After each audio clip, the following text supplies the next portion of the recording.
Les populations de Bonabéry, dans le 4e arrondissement de la cité capitale économique Douala, ont eu droit hier au meeting de lancement de campagne du Rassemblement démocratique du peuple camerounais, en abrégé RDPC, dans leur circonscription administrative. Des militants et sympathisants ainsi que les partis alliés, tout comme ceux du G20, sont venus réaffirmer leur soutien tout azimut au candidat du RDPC, pour qui l'œuvre grandiose réalisée dans cette localité est encore visible. On parle bel et bien de la construction du deuxième pont sur le Vouri et mieux encore. L'histoire du Cameroun se trouve entre nos mains. Nous sommes aujourd'hui les acteurs d'une détermination politique, sociale, économique et même sécuritaire de notre nation. Si cela ne dépendait que de nous ici, le 7 octobre 2018 aurait pu être pour nous une journée ordinaire.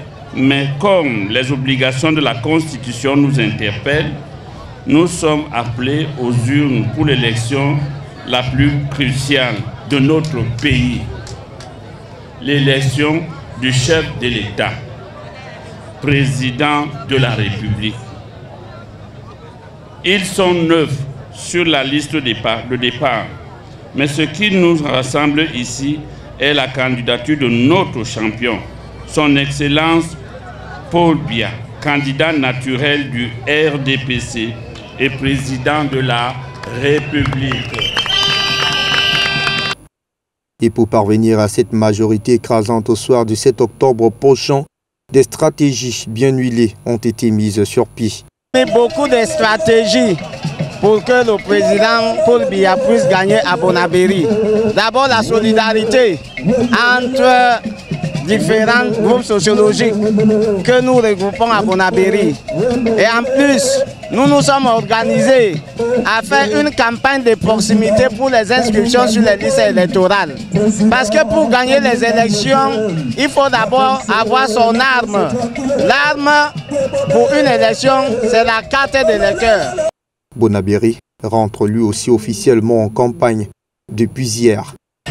Merci donc de nous retrouver ici au 4e arrondissement de la cité capitale économique Douala. Nous sommes bel et bien ici à Bonabéry dans cette esplanade qui a donc servi de cadre au meeting de lancement de campagne du Rassemblement démocratique du peuple camerounais dans cette même localité. Écoutez, c'est donc en colonie de fourmis qu'elles sont sorties ces populations pour effectivement venir témoigner de leur suffrage au candidat Paul Biya. On a donc eu toutes les autorités administratives qui se sont naturellement succédées. Un seul message est sorti donc à l'issue de ces différentes allocutions. Et bien le mot d'ordre est donc voté à tout prix, peut-être aussi à tous les prix, le candidat Paul Biya lors de ce scrutin présidentiel prévu donc du côté de Cameroun le 7 octobre prochain. On a eu quelques précisions en tout cas sur les méthodes qui sont mises en place par la voix de la sénatrice Madame Patience Ebumbu, qui a d'ailleurs précisé que le RDPC a donc eu à effectuer un travail de sape à l'avance pour mobiliser mais surtout sensibiliser son électorat à ce qu'il doit effectivement avoir une majorité écrasante lors du